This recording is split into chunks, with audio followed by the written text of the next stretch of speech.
السلام عليكم ورحمة الله تعالى وبركاته. دما وإذن سلامة يا أصحابتا كحران شانالكيغا فردوس اسكو فيلان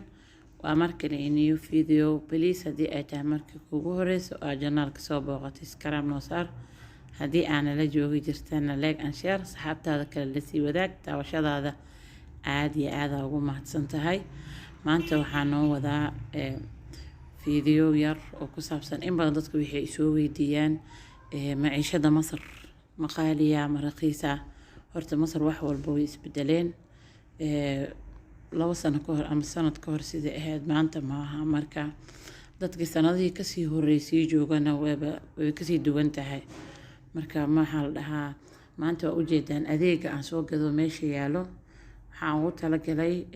walaalahayga mar walba wax isoo weydiiyo qof idinku jawaabi karo. Marka insha Allah inay idiin wada fiidiyoga aan wada daawatiin dhamaantiin intaas yartaa kaliya oo meesha taalo maanta waxaan ka soo bixiyay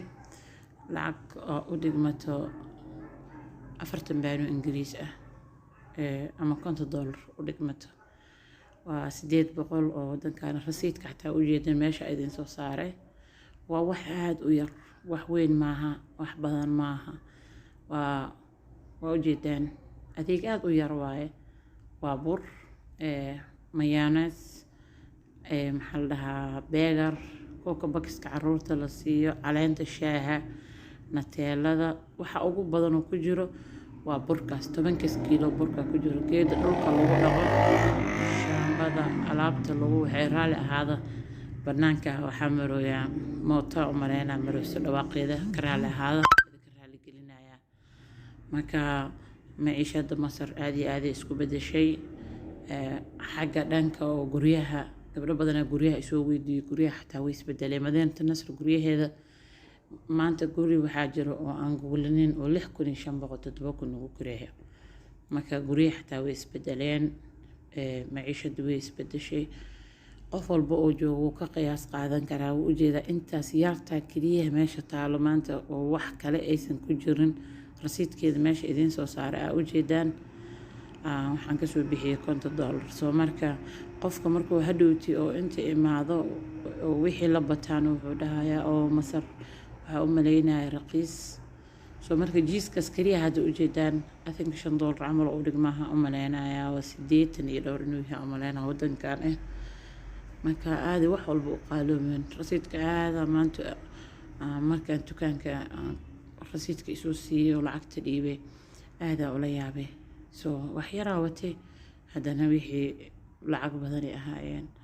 Marka walaalaha Masar soo socdo dhan fiidiyoga idinku ugu talagalay ka faa'iideysta hada isdhehaysa Masar wax walba tuwitaan ka yihiin Masar maciishadeeda way qaalowday guryaheeda way qaaloobeen waxbarashadana awwaleeba qaali ahaydba. Marka insha Allah adoo soo talo gashay ma saasa dhowto oo qaali ugu noqoto dana ka cararin hadda intaada imaanin ka soo taxadar adoo maskaxda ku haysatid inay wax walbaba ay qaali yihiin yani ku imaa waxa meesha yaal waxa waaye jiliga iyo warankiilina way ku jirtaa oo ciyaalka u sameeyo warankadaas kareem camala loogu sameeyay jiligan labadaba YouTube-kayga way ku jiraan insha Allah qofka u baahan YouTube-ka gadaal ha ugu noqda ka faa'iideysto. Jiiskan waa ujeedaanba geeda dhulka lagu dhaqo waxaan ka soo gadan oo ka soo adeegay khayr zaman supermarket khayr zaman adig gadaasheeda ku yaalo. soo marka wixii walba way isbedeleen gabdhaha maanta guryaha rabo waqtiyadan kala soo guuraayo la socdo ogaada in wax walba aad isku bedeleen oo aad u qaaloobeen